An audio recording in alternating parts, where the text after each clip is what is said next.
Welcome to Convicted Hearts. I am Jen Magana, your host, and I am back with another interview. I am so happy to be here with none other than E-Visionz TV, a mutual content creator. What's up, E? How are you? I'm good. How are you doing? I'm doing good. We finally were able to connect. It's been a minute. We've been talking about it though. Finally.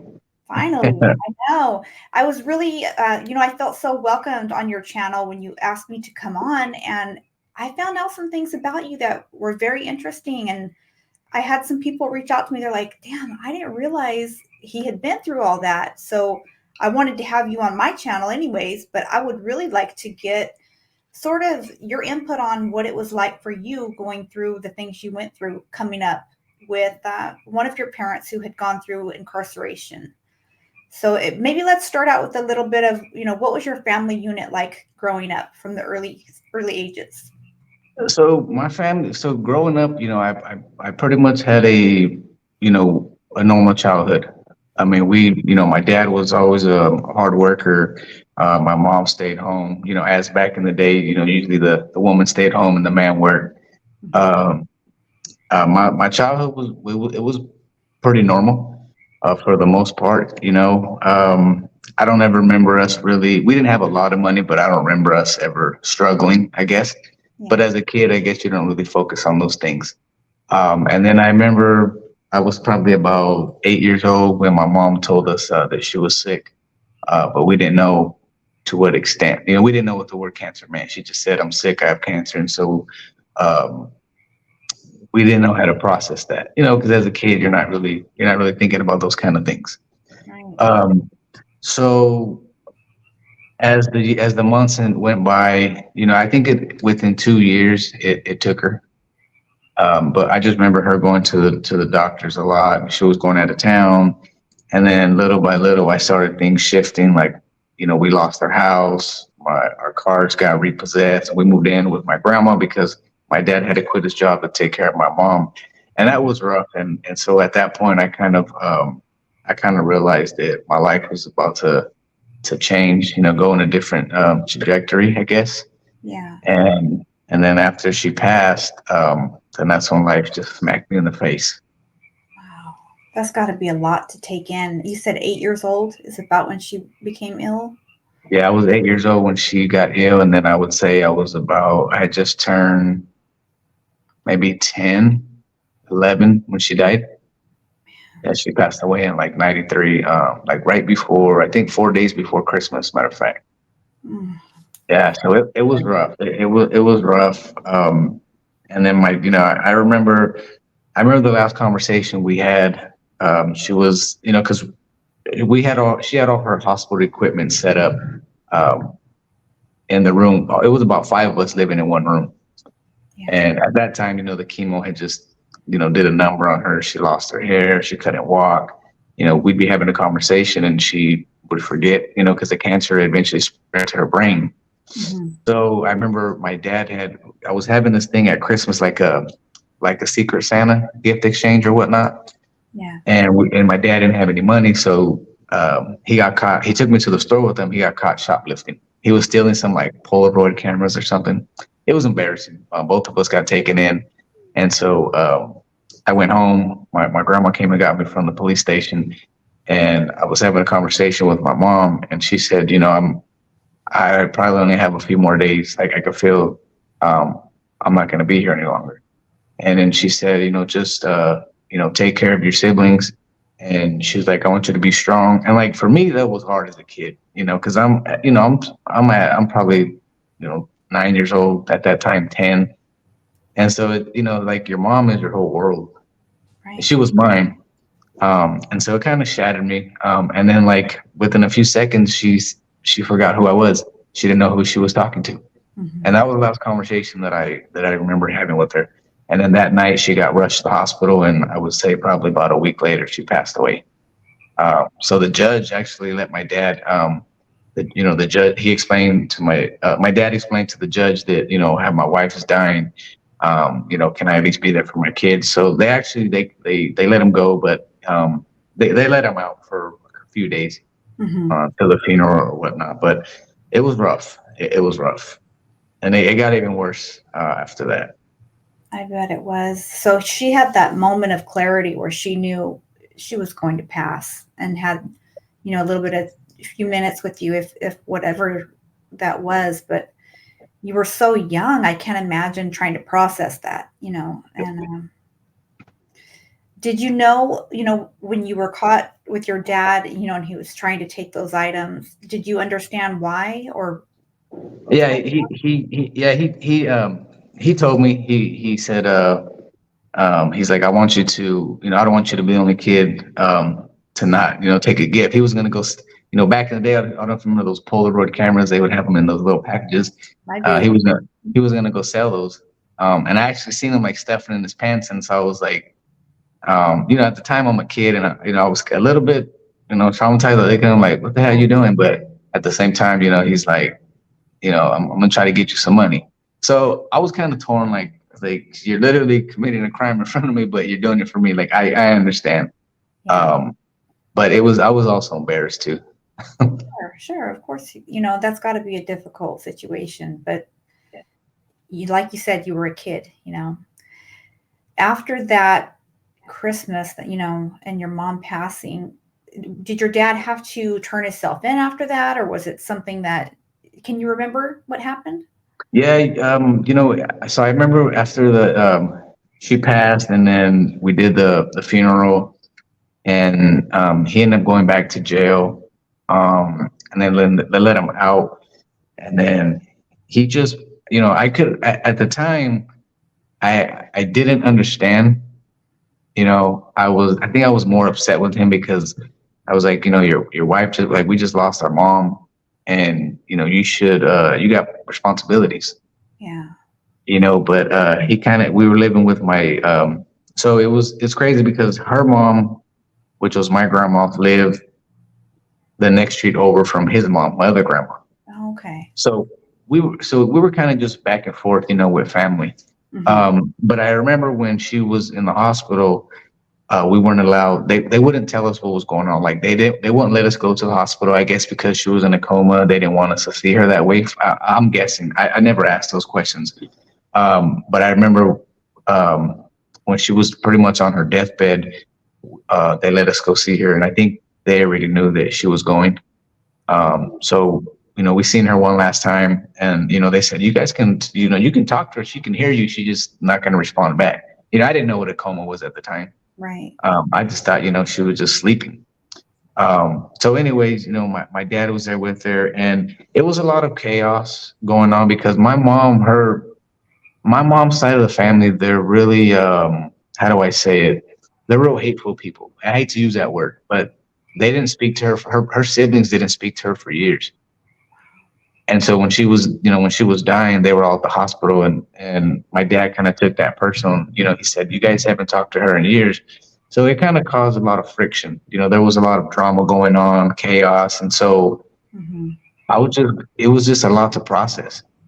Yeah. It was a lot to process. But to answer your question, they did let him come home after the funeral. He went back to jail. I think he was in there for maybe about a month. He came out, and then that's when he started drinking a lot. He was drinking all day from the moment he woke up till he was taking us to school drunk, picking us up drunk. Um, and then I found out that he was using heroin because my uncle, that lived with my grandma, he was selling heroin. So there was drugs being sold from the home. I remember a few times the house got raided. That was, man, I do not miss those days at all. I bet. I mean, that sounds like a lot of chaos for Yeah, anyone, it especially was for a a lot of kid. drama. Yeah. Yeah, most definitely. If you don't mind me asking, just curious, you mentioned siblings. How many of you were there? So I have a sister that's a year younger than me, and then I have a brother who's about I think like 6 years younger. Okay. So And then I have two other I have another brother and another sister, but they're from a different dad. got it. Okay. Got it. So they were older than us. They were older than us, Hmm. but they weren't. They had their own families at the time. They They weren't weren't living at home. home. Okay. All right. Got that. So was it something that your dad sort of fell into, you think, after your mom's death, or was he having these troubles before your mom passed? No, my dad was my dad was a drinker. Okay. My dad was a drinker. I remember when my mom was alive. You know, they'd always be they'd have family over. They would hang out on the weekends. But my dad was a big drinker, and he was a violent drunk. Yeah. Yeah, he was a violent drunk. You know, he came home drunk a lot of times, and you know we seen him put hands on my mom and things like that. And so it Mm. it was it was you know, growing up, I guess after a while you get used to you get accustomed to that, Right. and it's just like a normal day, like you know, just mind our business, I guess. Yeah, I can relate to that. Yeah, my father was very volatile himself, so I can relate to that. Yeah.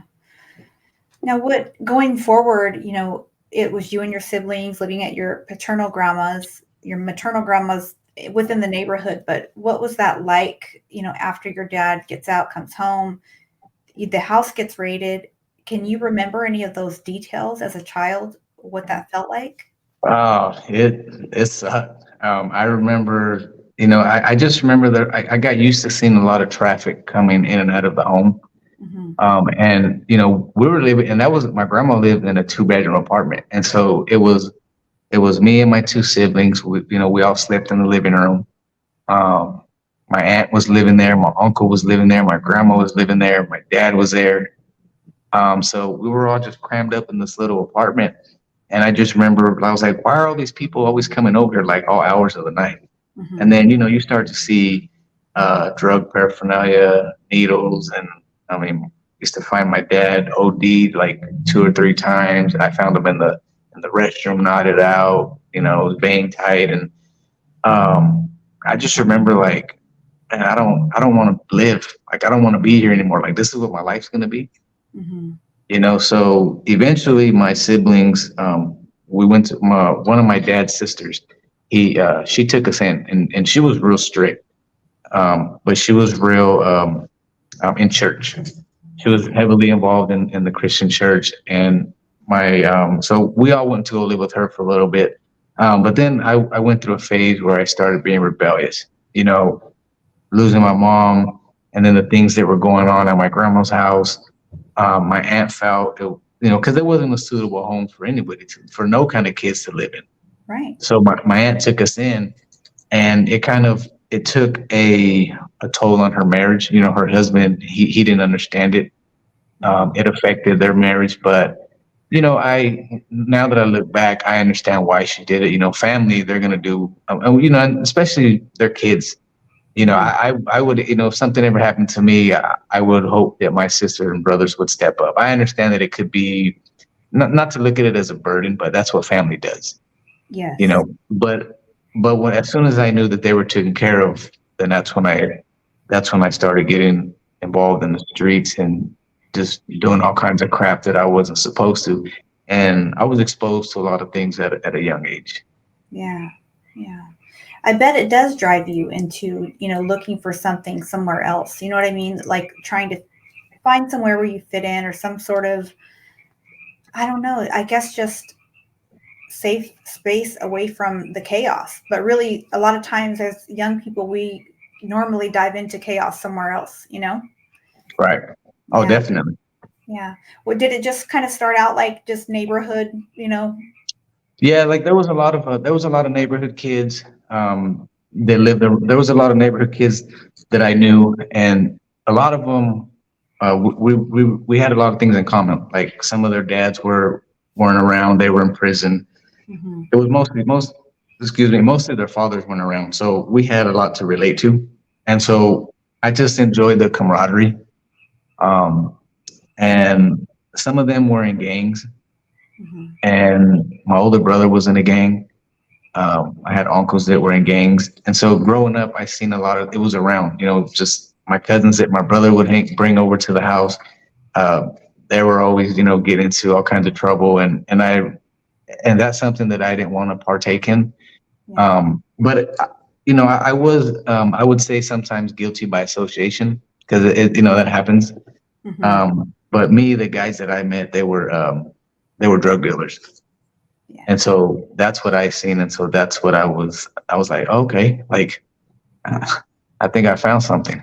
Kind of a, yeah, like maybe aspired to be that or have what they have. I'm sure it was, I mean, let's face it, like those of us who have been close to that lifestyle and not maybe stepped all the way in, that was always something to me too, like that looked fascinating. Like, oh, they have all the nice cars and the nice shoes. I know you love shoes, so Yeah. For me, that's what it was. It was sneakers. I said, oh man, it was those sneakers. show Yeah, me, show me how to get those. right. Yeah, I bet. So it's easy to sort of feel drawn into that life. You know what I mean? When there's so many Right. similarities. Yeah, for sure. Now, did that do having a brother that sort of got involved, did that make you feel any kind of way like maybe you should get all the way in, or did, like you said, you didn't really want to? Well, as a young kid, um, because so let's say I'm 11 years old Hmm. and I'm already hanging out with I'm a runaway at this point. I'm hanging out with guys that are older than me. Hmm. But my older brother, he was someone that I looked up to, and so I did spend a lot of time with him. And um, he was always wearing red. I mean, every day you see this guy, he's just flamed up from head to toe. Yeah. And I seen it, and my older brother would always tell me like, "Hey, if I don't want this life for you." And I'm looking at him like, "How you gonna tell me you don't want this life for me, but you're doing it? You got to lead by example." Hmm. But he did tell me, said, if this is the route you want to take, I want to be responsible. And there was on a few occasions where he wanted me to join his gang, and I because I was always, even though I was young, I was always mature for my age because I hung around with older people. Yeah. And once I sat down with my brother when I remember this conversation, and I asked him what's the whole thing about gangs? Like, help me understand. Hmm. And he broke it down to me of how it originated inside the prison system. And I said, I get all that, but what's the point? You guys wear red, the Southerners wear blue. What's Hmm. the problem if we're all the same color? Yeah. And he said it's just the politics. That's what was instilled in us, and that's just the best way I can teach you. But so to me, even still to this day, it is those politics. They don't make sense to me. Hmm. It was senseless. So even though, and I had friends that were Northerners, I knew people that I went to school with that were Southerners. I knew um, kids from the neighborhood that were Crips. I knew people that Bloods. So I don't know if I've ever told you this, but I am half Puerto Rican and half Hispanic. Okay. Um, so I did hang around. I hung around with a lot of Black people growing up, Mhm. but it was just a mixture of everybody. Yeah. And I think one thing that a lot of people respected about me was that I never picked sides. I was just neutral with everybody because my thing wasn't gangs. My thing was like I seen, the drug money, Yeah. The flashy hustling and stealing cars, and that was my thing. Right. Yeah, I hear you. Yeah. So for those of you that are watching that might catch this not on preview or playback, you're from the Central Valley area, right? Okay. Yes. Yeah, yeah. So I can definitely see how that, it makes sense to me because, like I had mentioned to you, my dad is from that area, what or grew up in that area, so I've got a little bit of knowledge, and so there's a variety of people that are are from that area, so I can definitely relate to that. um, I like how your brother kind of broke it down for you and told you it basically falls down to politics. Yeah. And I remember, I didn't mean to cut you off. I apologize. But I remember, because we used to always go visit my dad in prison, whether he was um, here at the county jail, like road camp, they used to call it back in the day, or if he was in prison. But I remember going to see him in prison, and I've always been an observer. I'm always analyzing things, just asking questions. And I remember one time asking him like, "Why do you like being here? Like, Yeah. you gotta wear these ugly ass clothes. You know what I mean? Like, do they give you guys decent food?" Like, I was always asking questions, and I was like, "How come there ain't no girls here?" Like it's just a bunch of men. So I didn't understand that. So and don't get me wrong, I'm not gonna sit here and incriminate myself, but Right. Yeah. when I did a lot of things that I'm not proud of. But through the grace of God, I thank God that I was never caught That's right. Yeah. for doing some of those things. And I'm not proud of it. Mhm. But we all make mistakes, and some of those things are is what it molds us to who we are today.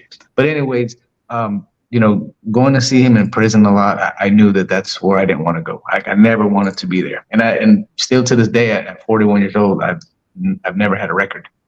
That's good. As a juvenile, I had a few little run-ins, but as an adult, I've never been to jail or prison. So, and I'm proud of that. Yes, me too. Yeah, that's what's up for sure. Do you know, like looking back, do you know if your dad was ever caught up in anything, or is that something you just was he sort of someone that was in and out of prison Like in a gang or or gangs or yeah, yeah. um, you know, because like most of my family, my dad, my brother, he did some jail time. I got a lot of cousins and uncles did prison in and out. Hmm. Um, I know my older brother used to always school me a lot, and he Yeah. told me when you go to prison, you got to pick a side. It's just what it is. Either you're riding with the northern people, or you're riding with the southerners, or you go bisexual, meaning Hmm. you're not on either side. You're just neutral. You're there to do your time. Um, but my dad, I think he was with the northerners for a while, Hmm. and then once he got at a certain age, he said, "I'm too old for this. Like I can't. I'm, Yeah. I'm not trying to do this." Right.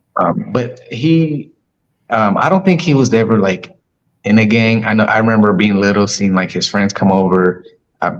They were just always wearing red, so I mean, I assumed that they were just maybe affiliated or guilty by association. You know, Exactly. Yeah. Yeah. I definitely hear what you're saying. That makes sense. Okay. Now, what did it look like for you, as a young boy, coming into your teenage years? What was a typical visitation day for you like going to see your dad? I dreaded it. Like I did not look forward to it. Um, because to me, I had a lot of resentment towards him. I had a lot of hate for him, and that's a word that I don't like using. Yeah. But I had a lot of resentment for him. Like I remember my aunt saying, "We're gonna go see your dad," and I was like, "Why?" Like I don't want to see him. Like if he's not out here to be with us, Hmm. that means he don't care. So after a while, like I stopped going to see him Hmm. because there was a point where I was a runaway teen, and so I just didn't. I stood away from my family, especially my aunt. Because let me tell you, my aunt, we used to call her. Still to this day, we call her the warden of the family because she don't play. That's the one you She said that was real into church. Yes, and Okay. she don't play. I mean, and back then she was just really strict, and I remember I was more scared of her than I was my probation officer. I believe it. I believe it. Church people can make you feel that way sometimes. Yeah, but on a few occasions, the times that we did go and see him, um, it was always the same story. Like when I come home, I'm going to do good. I'm going to get a job. I'm going to get a house for us. And I just after two or three times hearing it, I just like, he's made his choices in life, and I need him out here to show me how to be a man. And he's Hmm. not here, so there's nothing that you can tell me. There's no advice you can give me. I mean, you're being a hypocrite. Hmm. Yeah, it starts to feel like same old song and dance. Okay, whatever. Yeah, Yeah, most definitely. I can see how that would be difficult to continue those visits, especially where you feel like, you're telling me something I already know it's not going to play out the way you're saying it, you know? yeah. Yeah. Now, you mentioned a lot of times you were like a runaway or away from home. What were you doing and where were you at during those times? So I was just staying with different friends. I was staying with different friends. A lot of the time I spent with my older brother. Okay. He would hide me. Um, he was staying. He got married young, so him and his wife, they had their own family. So I spent a lot of time with him. And then there was some times where I had nowhere to go, because eventually you start running out of couches to sleep on. Yeah. So I mean, I remember there was nights I've spent sleeping at the park, going to the gas stations just to take a bird bath, Mm-hmm. at least try to look halfway decent. Yeah. Um, it sucked not having just the feeling of having like nowhere to go, because eventually you want, you run into some family and they're just like, come home. Like, you don't got to be out here. But I was a stubborn, like, I was rebellious and I was a really stubborn person, Mm-hmm. so but I did spend a lot of time with my brother, and he never really encouraged me to go to school. He never really encouraged me to like, just go back home and make the right choices. Mm-hmm. It was always just pretty much do whatever you want. And that's what I like, because I didn't want to be told what to do, you know? Yeah, you kind of like that freedom then. Yeah. That makes sense for what you've been through. Yeah. Did you find a time, I know we've talked before, and I know that you, like myself, became a parent at a very young age. How, going into that, if you don't mind touching on it, how did you find yourself, becoming a dad as a teen? So I was, so I'll rewind. Let's go back to, I would say, when I was 14. Hmm. Because I always hung around with, I was at that now that I'm 14, now I'm hanging out with guys that are like 21, 22. And so when I met the mother of my oldest daughter, Right. she was living, right there with my brother, next door to my brother, and there was like 8 apartments. There was right, 4 on one side, 4 on the other. So it was just like a little apartment complex, this little, um, low, I guess, low budget apartment, you want to call them. Hmm. And so that's how I met her, and it was just a party spot. Everybody partied, and everybody knew each other. It was like a little community that we had. So I had a cousin who introduced me to he had introduced me to this guy. Now I didn't know that this guy was a somebody, but he had ties allegedly to a cartel. And back in the '90s, um, we the cartel didn't really have a heavy presence in the Central Valley like it does now. Maybe it did, but I wasn't aware to it. Right. I Yeah. wasn't aware of it. Anyways, so my cousin introduced me to this guy. He had a chop shop. So I don't know if you're familiar with what a chop shop is. I'm sure you heard of one. Yeah. So me and my cousin, our bread and butter was stealing vehicles. Hmm. So this guy would drive around town, take a picture, said, "Hey, I want this car," and we would go and take these vehicles for him. And we're 14 years old. This guy used to give us money, $600, $700. That's a lot of money for a teenager, Especially in the 90s, right? especially in the '90s. So I thought I was the shit. I'm buying sneakers, and I'm buying my friends, food, and we're using it to drink and smoke and just doing Yeah. stupid shit with it. But anyways, um, this guy, there was on one occasion, they were they were supposed to do a business transaction, and for whatever reason, my cousin took this car, and he did whatever he wanted to do with it, Hmm. and that was a slap in this guy's face. Now I didn't know that this guy was a somebody. I just knew that he was someone who paid me, and that's all I cared about. Hmm. So my cousin, so I see him one day. He said, "Hey, have you seen your cousin?" I said, "No." And he said, "Well, he owes me some money," and I didn't think it was serious. So he pulled out a wad of cash, and it was probably like almost $2,000. And I had never seen that much money before. I'm 14 years old. Right. And he says, I'm gonna give you this money, and I want you to take your cousin out. So I said, well, like, what do you mean take him out? Like, you want me to take him out to eat? And Yeah. he goes, no. He goes, I want you to kill him. And I looked at this dude and I said, man, listen, I don't care who you are or what you represent, but I'm not doing that. And I got the money and I threw it at him, and that was where I messed up, because it was a big disrespect to him. Yeah. So I would say in a matter of days, um, this guy was able to Because the Central Valley it's not a big place. Right. These towns are small. Everybody knows somebody. Anyways, long story short, um, it caught up to me. He set me up. Um, I was invited to this little house party or whatnot, a little get together, and these guys show up, and I was beaten by like 13, 14 guys. Um, they jumped me until I was unconscious. They stomped my head in, um, and they thought I was dead. So they dragged me to the alley that behind the house where this took place. And some lady walking her dog, I guess she found me at like 2 in the morning. She said, "There's a body in the alley. He's not breathing." But I was breathing, but I don't think she checked my pulse or anything. Oh, mhm. So all I remember was waking up in the hospital. I woke up in the hospital. There was like two detectives in there, and they're asking me what happened, and I said I don't remember. So I was there for a couple of days because they're doing all these tests on my brain, make sure there's no damage. I mean, my head was like the size of a pumpkin. You couldn't even recognize me. My nose was broke. It was ugly. Mhm. So, anyways, um, that happened. My cousin now he's in hiding because he's terrified. He's like, man, this guy ain't playing. Yeah. So the cops are asking me, what happened, and I'm telling him.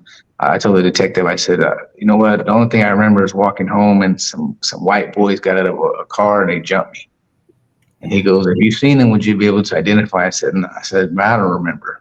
Mhm. So, anyways, 2 weeks later, these guys they come back to my place and they try to set the apartment on fire. My brother's house, my brother's apartment. They try to set it on fire. This guy wanted to take me out because he felt disrespected for whatever reason. Right. Um, so the girl that I was seeing at that time, um, she said, "You know what? Let's move out of here, out of this town. Like you're gonna get yourself killed. These guys. There was already 2 attempts made on your life. Yeah. It's time to start thinking about. You're still young. And like I tell you, we talked before, and she's way older than me. Right. So she was kind of my support system at the time, if you Mhm. will. Mhm. So we moved out of that town, and I mean we didn't move much further. We moved like 20 minutes away, and then that's when I would say like a year later she got pregnant, Oh, and I still had one foot in the streets and then one foot towards trying to do the right thing. But I knew that me being a father, I was gonna have to change the things that I was doing. I was gonna have to change my mentality. I was gonna have to change my thought process because now I got something else to live for. But it right. was rough, being a young father because I was still a kid myself. I mean, I was 16 years old when she was born. Of course. And then you were also a kid whose childhood was basically, pulled out from It under was, you, considering what yeah, you've been through. it was a mess. My life was a mess. Yeah, that's crazy. Going through, that's two attempts at least on your life, and the fact that you are here today, I'm so grateful that we're sitting here talking. Well, and then they actually so after that second attempt, um, allegedly, I guess we can Yes. say, Yeah, we'll just say whatever we're speaking about, we'll just throw allegedly on all of it. yeah, Yeah. allegedly, um, these individuals, I would say, a couple months after that happened, they took because it made the news. Hmm. Um, this guy took there was a group of them. This guy he was the oldest person out of all of them. He hung around with a lot of teenagers because he had a lot of kids out here doing his dirty work for him. Yeah, of course. So anyways, they took a guy out. They were drinking one night. They took him out to the country. They stopped. They pulled over to urinate on the side of the road. And when he got back in, he stabbed a 16-year-old in the neck like 4 times.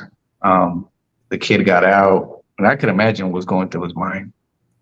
He got out. They chased him down. They stabbed him like a total of like 24 times. Um, and they chased him into a field, and he was lying on his back moaning, and they beat his face in with a tire iron until he stopped breathing. And so he eventually went away to prison, but they all end up snitching on each other. One of the kids was, he was only like probably my age at the time, 16. He ended up testifying against them for a lighter sentence or whatever. But Yeah. I didn't know those individuals. I just knew this guy. Right. But I knew they were the ones who were involved with my situation. So, at the time, I'm not gonna lie, I felt, when I heard that happen, um, I felt like a sense of relief, like karma. Yeah. That I don't wish death on anybody. I don't wish incarceration on anybody. But this is a grown ass adult we're talking about out here beating up on kids. Using You kids as know, your puppet. Yeah. yeah, murdering teenagers. Like, come on, man. That's what, Um, yeah. I don't respect people like that. But it's just I guess it comes with the territory. It does. But, like you said, life has a funny way of catching up with you, you know? It And definitely. just real quick, just to elaborate on that. So, I seen one of these individuals. I would say probably, and it was like 2014. Mhm. I was at the store with my buddy. We were barbecuing or something, and we had ran out of charcoal. Anyways, we get to the store, and this guy walks in, and it's just me and my buddy, and he's by himself. And when you see somebody and you recognize them, and there was just an awkward silence. Yes. And for whatever reason, he seen me and he got spooked, and he just walked out. He left the stuff on the counter and he just walked out. Mhm. And for a brief second, it went through my head. I said, "Man, we could just toss this dude's whole shit around right now." But at that point, um, I wasn't even thinking like that no more. It did go through my head, but I was like, it's not worth it. For what? I got way too much to lose right now. Absolutely. Yeah. Most I look at it and just like, let God dealt with him. This guy, he's probably doing his own thing or whatever. I mean, he looked like he was in his work clothes, so he's probably got a family now. And I let go of that. That hatred that I had for these people, like I let it go because the ultimate karma, it got him. right. Right. And I think if you don't let go of it, I mean, that can eat you alive, right? Oh yeah, for sure. Most definitely.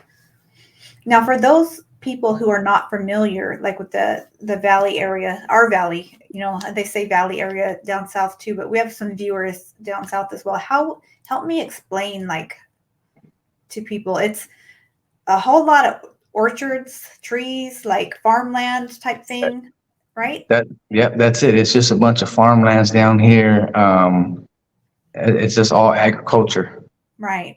So I had I think it was Sunny one time from the Streets Ain't Loyal tell me it could, if I'm wrong, I'm wrong, but I think it was him that said he was riding a bus through the area, way back in the day, and it was just all trees, all orchards. And to me, like when I think about, oh, that's crazy, I would never hang out like in the streets, like where things are popping off and there's lots of people.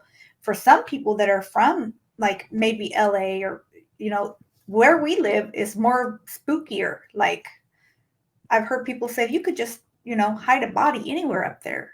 It's Yeah, because all there is out here is it's just nothing but orchards. Um you got orange fields, palm trees. the almond trees, walnuts, lemons. I mean, it's just there was a guy from out here who was a hitter. Mm-hmm, Um, um, Man, what was it? They called him the Black Hand. mm-hmm, He was from Early Mark. And I think back like maybe like 6 years ago, the cops had busted him in like Utah or something, but supposedly he was an alleged hitman for the cartel, and he was out here. I mean, they uncovered some bodies out here. Like he was out here. I mean, he led the detectives out there and showed them where the bodies were, and most of them were in the orange fields. yeah, yeah, Like that's that's all that's out here. right. Yeah, I remember that. When I would go see my grandma, way, when I was little, I'd be like, it's so boring out here. There's there's nothing to do. It's just trees and cows and you know what I mean for days. But a lot of us, we grew up with our parents working out there and stuff too. But Oh yeah, just to I give people remember. an idea of what it looks like, you know? Yeah, it's funny because that you bring that up because whenever I G Lou for some reason, a shout out to G Lou, Yeah, he thinks that I'm from the Bay, and I'm like no, and I'm like because me and him have been planning on doing something as well, hmm and because there's a I like G Lou, and he has a lot of dope conversations, but and for some reason he thinks I'm from the Bay, and every time he shouts me, I was like shout out to the Bay, and I'm like I'm far from the Bay, brother. Right. I think that like your swag, you do kind of have a little, you know, Bay Area in you. But we, you know, we kind of do, even from Salinas. There's certain guys that have that from here too, but definitely. But yeah, if people don't know the area, it's not quite the Bay. Oh yeah, no, it's nothing like the Bay. Yeah, for sure. We don't have that much water here. Right. Definitely. Most definitely. So let's dive into the next part of that. You know, you become a father. You're what, 16 years old? I'm 16. I'm just about to turn 17 years old.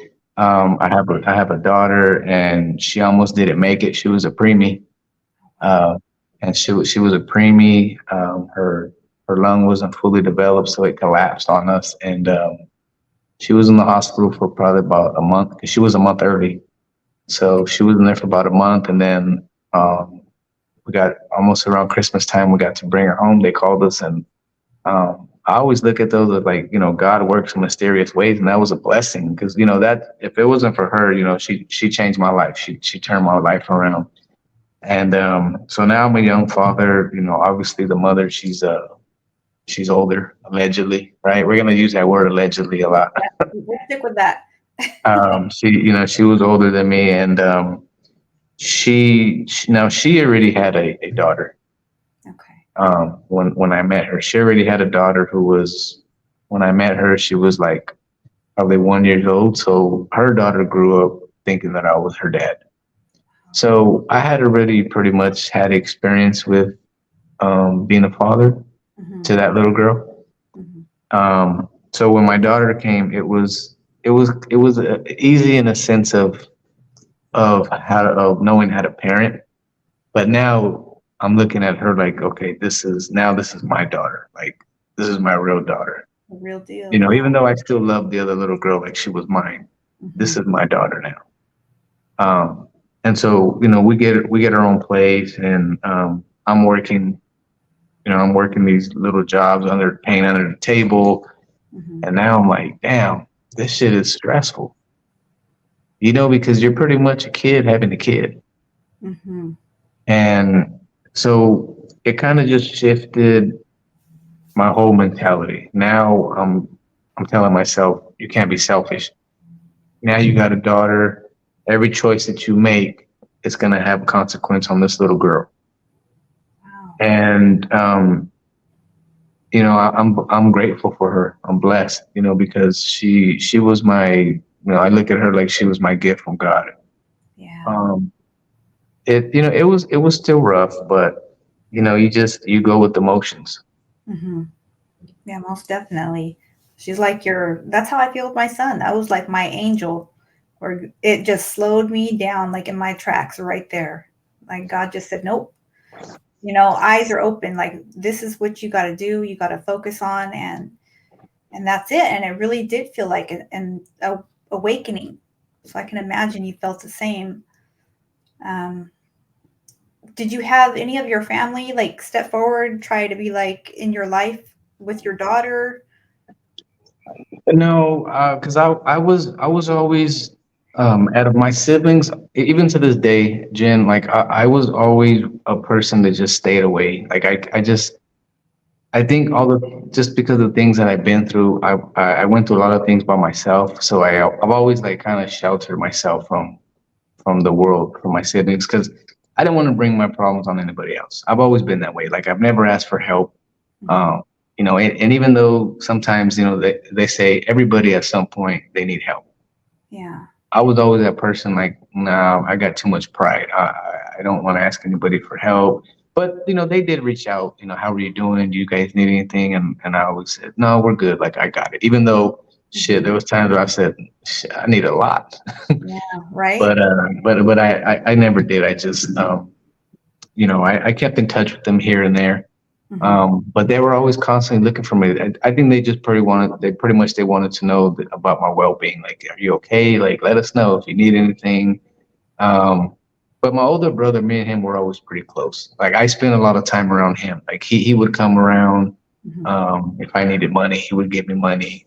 Um, he would just stop by to check on me. But for the most part, I kind of just shelter myself away from everybody. Right. Like did your own thing. Yeah. All right. That's what I was curious about. Like, you know, moving forward from that, your daughter's growing up with you, your dad, like how did you establish yourself as a man? Like how did you sort of become who you are today? Man, that's a good question. So I went through a lot of trials and tribulations like everybody else. After because me and her split up when Hmm. my daughter was probably about excuse me 3 years old. Okay. We split up. Excuse me. We split up, and then I went back. I went back to the street a little bit. I wasn't doing the things that I was doing before, but now I met a group of friends, and now we're just all about partying and just hanging out on the weekends and chasing, women and just, all that other stuff. Yeah. Um, and eventually, I found myself going back to old habits. Um, and one thing about me, I'm not afraid to. I'm an open book, so I like to talk about these things. I was my family. A lot of us have addictive personalities, and I don't know if we inherited that from my dad. But I was addicted to painkillers. Hmm. Uh, Norco was my choice of drug. Um, it was easy to get, um, and it was just about what do they call that when you're a user, when you're an addict, but you can function like a functioning Functioning addict. addict. Yeah, Yeah. definitely. You can never tell unless I was popping them in front of you. So I went through that phase, and then I met the mother of my kids. I have three other kids, Hmm. and when I met her, that was a godsend. Yeah, Like, that was a godsend. that's what's up. Um, she, I'm a big believer that every man, they say every king needs a queen. Hmm. If it wasn't for her, I'd probably be dead. Wow. I'd probably be dead. Because she helped me. She was a huge support system for me.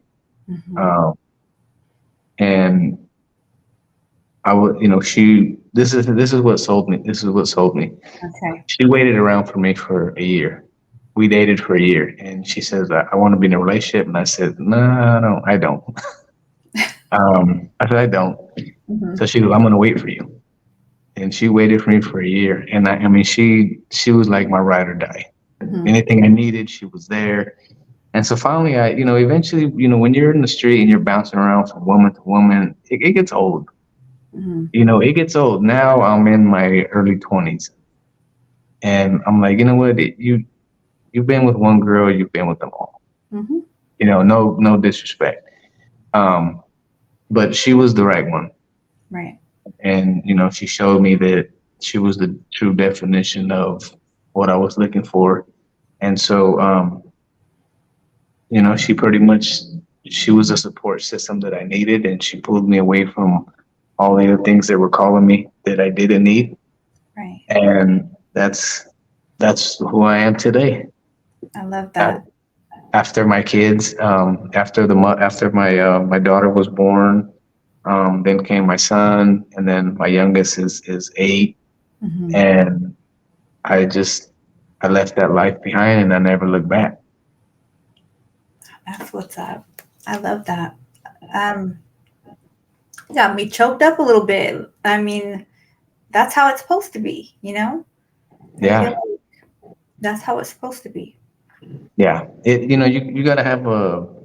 I always feel like there's always they call some people hopeless romantics, Mhm. but there's always somebody for somebody. But I believe it's all in God's timing. Like Yes. whenever, like God sent me the person that I needed at that time in my life. Yes, most You know, definitely. and I've always been a person of faith. Like even though because I know like I'm not even supposed to be here. Yeah. I was supposed to die at a young age, and that was my goal. Like I wanted to die by the time I was 18. The things that I was doing, I said I'm not gonna live. I'm not gonna be alive to be 18. And then I got 18, and I said, okay, my day's coming. Like someone's gonna punch my ticket really soon. And then 21 came. Because when you're young, the goal is to be 18 because now you think you're an adult. You can do whatever you want. Then Yeah. 21 comes. Oh, I'm old enough to buy alcohol now. I mean, but I've been drinking since I was 11. So Right. that It ain't nothing now. that was like this ain't nothing new. Right. But you go through different phases and stages in your life, and and then I said, okay, like this is all God, God or my guardian angel, whatever it was, had been watching over me, and they sent me things. And at some point, I believe at times I was blind. Hmm. Sometimes you got something good in front of you, and you're just looking in other places for other things they're calling you. You know, um, but God has been good to me, definitely. That's right. Yeah, I definitely, I'm a woman of faith, and I definitely believe that. Like, it's clear just sitting here listening to you share your story that God had a plan and purpose for your life. And I definitely feel like you have come into that. I mean, you even are at a place in your life where you're paying it forward and working with children and pouring into your community now. And that is a huge blessing. You know what I Yeah, mean? 'cause I feel like that's my way of giving back. I love working with children, like Mm. because it's funny. Life comes around full circle. A lot of the kids that I work with, I see myself in a lot of them, Yeah. and um, like at first I didn't think I had the patience to work with kids. Like I only got patience with my kids, Right. I feel that. Yeah. but working with kids, I love it. Because they're just to me they're just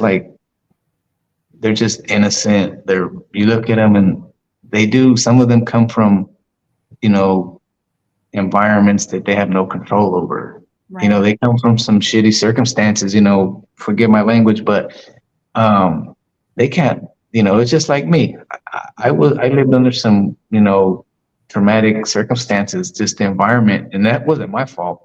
Right. You have no control over that as a child. Yeah, and so I always try to I always try to sympathize towards these kids because it's not their fault, and a lot of them you get to meet their parents and you feel bad for them.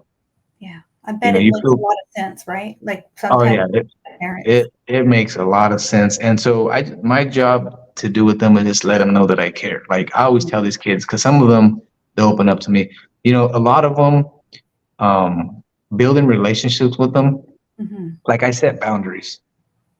Okay. A lot of kids they'll ask me personal questions, and I'm like, listen, I'm not here to make friends. Hmm. If we're gonna build a relationship, whether we're gonna build a positive relationship at work, I'm here to teach you, and my number one priority is to keep you guys safe. Yes. And while we're in the classroom, your academics are important to me, and Hmm. they should be just as important to you. Um, but we do talk a lot about sneakers, and they like the way I dress, and so those are those connections that I make with them, and then it's easier because then they open up to you. Like I had a kid the other day said, I don't feel loved at home, and I said, well, listen, if you don't feel loved at home, we love you here, and that's what we're here for. Yeah. I'm here to help you. I said, I apologize for what you're going through. I said, but just know that it gets better. Hmm. But you just have to have a good mindset. But kids, elementary school kids, they don't understand. They're just trying to be a kid. It's just like me when I was that young. Like I didn't know why I was going through these things. Right. Like I remember asking. I remember asking. I used to sit in the back of my grandma's house and I used to just tell God, like, man, kill me, take me. I don't want to be here anymore. Like, why me? What did I do to deserve this? Mhm. but it's just part of life, we're all gonna die. Mhm. It's just we're all gonna die, but it's just as you grow older, you start to understand life, and I enjoy it now. Like I look back and I said, man, I can't believe I wanted to die. Like I got a lot of good things going for myself now. You do. But you have to go through those, for whatever reason. Like I never questioned God. Mhm. I think me and you, we touched on this last time. Like I probably was curious, of why he put me in down certain paths or obstacles through in front of me. Um, but I always try to look for the message in everything. There's a lesson. Yeah. Most definitely. And I love how you have been able to kind of gather bits and pieces of what you've been through from childhood until now and pour that back into the compassion you give to the kids and the youth you work with. So shout out to you for that because you know what I mean? It's if they're not getting it at home, we can only hope that they receive that love and compassion at school or elsewhere. Right. Yeah. Yeah. No. It's especially now. Times have definitely changed from when I was younger. Or when we were younger, Yeah. to what these kids go through now. I mean, back then we didn't imagine if we had social media back then. It would have been Oh a man, mess. I'm so I, glad. You don't know I would how have many been times messy. I've been like, thank you, God. Right? But I believe a lot of these behaviors that we're seeing from these kids nowadays, it is a reflection of parenting. Yeah. Most And definitely. then you throw in social media, and it's just these kids. It's just it's just different. This is the society we live in nowadays. It's just times have definitely changed. Yeah, it definitely has for sure. Now, I mentioned in the beginning when we started that you have a YouTube channel. Like, what do you have, or do you have something planned as far as the direction you're going forward with your channel? So recently, when I first started my channel, I didn't know what I was doing. I just said I'm going to start a channel. I was influenced by some people Okay. on YouTube. And I won't mention their names, but I was inspired by some people, and then as I got to watch, because YouTube, as you know, we spoke on this. YouTube is a different animal. Social media in general, it's a different animal. Right. So I wanted to do something that stood out from everybody else. A lot of the channels that I was gravitating towards were the prison genre, Hmm. and I've never been in prison, so I can't relate. I mean, I grew up around it. I've seen my dad and a lot of my friends, Hmm. family members. So I knew those were my politics. So that wasn't like my genre. Right. So I said one day, I said, you know what? I don't. There probably are a lot of positive channels out there because I've seen a few, Hmm. but I said I want to do something for the youth. I want to share my experiences with them in hopes of making an impact in whether it's in my community or if it's on online community, you Right. know. And this year, so I last year I started my channel and I started with like 2 subscribers, Hmm. and as I started getting my name out there, and there have been some supporters who have you know, allowed me to be on their platforms like you and Brenda Love and a few other good people. Hmm. And I said, you know what, this year my goal is to collaborate with positive people who want to make an impact. Right. Let's spread a good message. Mental health is something that I want to start speaking about because I feel like that's a topic that a lot of people want to talk about, but Mhm. they're embarrassed. And I did a video. I uploaded a video last night speaking about my experience with mental health, anxiety, and depression. Mhm. And I got some good feedback from some Right. people. They reached out to me and they said, "Hey, thank you, like for making that video. We wanted to hear. That's something that we wanted to hear about." Because I guess people look at me like mysterious. Like who is Who is E? this Like, guy? what's Yeah. when you get some kind of, there's something about you that people want to know, and it's a compliment. But I barely just started opening up to people because I'm a person who's been sheltered. I don't like to. I'm not an emotional person. Mhm. I don't like to talk about my personal life unless I feel comfortable with people. Yes. Like if somebody else asked me to sit down and share my personal life, I'd probably say hell no. But I Right. got a lot of respect for you, and I Likewise. we've had a few conversations, and you're good people. Thank you. I feel the same way. So yeah, thank you. So that's the goal for my channel. Aside from sports, because sports is something that everybody loves talking about. Hmm. Sports is something everyone loves talking about. But I just really trying to do something different. Speaking about mental health and doing something more for the kids. I know the last time me and you spoke, I mentioned that I was trying to collaborate with somebody here that's locally who works for an employment connection, Hmm. and we were going to do something together. I was going to use my platform to help troubled youth, um, provide them with resources to learn a trade, get into get a job, Hmm. how to build a resume, things like that. But it's kind of you have to go through certain loopholes because a lot of these kids are on probation. So then you have to check in with the probation officers, and they're kind of strict because they want to know what these kids are doing, who are they interacting with, you know. Yeah. So it's still definitely on the table. I just have to get in touch with the right people. Yeah. Yeah. I hear you. Most definitely. Well, I just highly encourage you to follow through with it. Like whatever that is, I already know, and I'm sure you're meant to be doing something that is encouraging to the youth.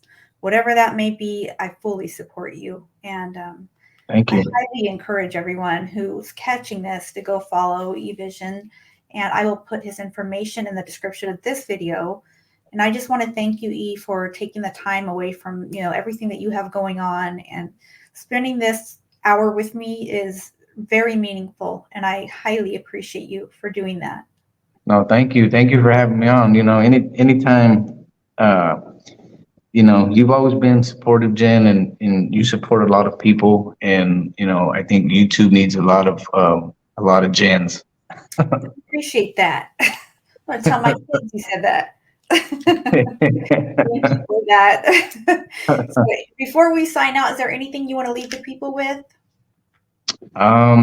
Just tap into the channel. Leave if there's anything that I can help you guys with. If you have a son or a daughter or a family member who um, is considered. I don't like to use the word troubled youth just because I feel like that's taking a personal shot.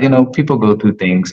But if there's anybody out there that needs help, if they need resources, I'm here in the Central Valley. Now, I don't like to really pinpoint my exact location just because, for safety reasons. But Right. if you are in the Central Valley, I mean, it's not huge. So, if I can help you, reach out. I have you could reach me on Instagram at E-Visionz. Send me a DM, or you can leave me a comment on my YouTube channel. I'm always checking my comments. So just reach out. Feel free to um, to get at me. That's what's up. All right. For everyone that's catching this, make sure you like, share, and subscribe.